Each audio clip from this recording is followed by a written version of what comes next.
উত্তর চব্বিশ পরগনার বসিরহাট মহকুমার স্বরূপনগর থানার কৈজুরি গ্রাম পঞ্চায়েতের কৈজুরি মাঝের পাড়া ঘটনা। বছর ৪৪-এর শরণমা দফাদার গতকাল সোমবার রাত্রি ৯টা নাগাদ অন্ধকারে মশারি টাঙা ছিল নিজের ঘরে। সেই সময় বিষধর সাপ ছোবল মারে লুটিয়ে পড়ে। ওখান থেকে স্থানীয় এক ওঝার কাছে নিয়ে যায়, সেখানে অনেকটা সময় নষ্ট করে। তারপর সারাপুল গ্রামীণ হাসপাতালে আনলে চিকিৎসকরা মৃত বলে ঘোষণা করেন।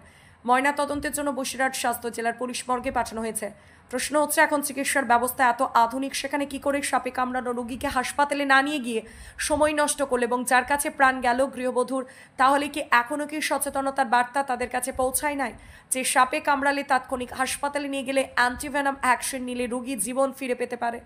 আবারও একবার প্রশ্নচিহ্ন উঠে গেল কুসংস্কারে আচ্ছন্ন থেকে এখনো বেরোতে পারেনি সীমান্ত সুন্দরবনের এক শ্রেণীর মানুষ।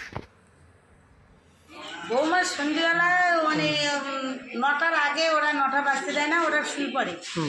এবার ও মশারি টানাচ্ছিল, হঠাৎই ওই অন্ধকারের ভেতরে গিয়েছে, টর্চলাইট নিয়ে, আলো দেয়নি, ওই সাপের গায়ে পা পড়েছে, পড়ার সাথে সাথে সবল নিয়েছে। তারপরে ও ছিটকে বাইরে এসছে, জ্বলে গেল করে চিৎকার করছিল।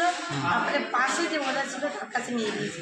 আচ্ছা, বললো আমি পারবো না, এ খুব মারাত্মক হয়ে গেছে, আমি পারবো না।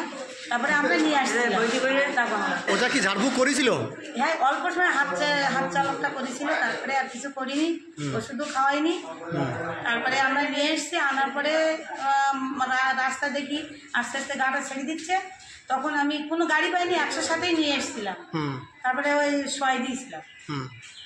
এখানে আমার সাথে আমরা বললাম এখানে অনেক হসপিটাল ডেট হয়ে গেছে, হসপিটালে হ্যাঁ হসপিটালে আমার সাথে দেখলো, বললো যে ডেট হয়ে গেছে, তা আমাদের আর করার কিছু নেই।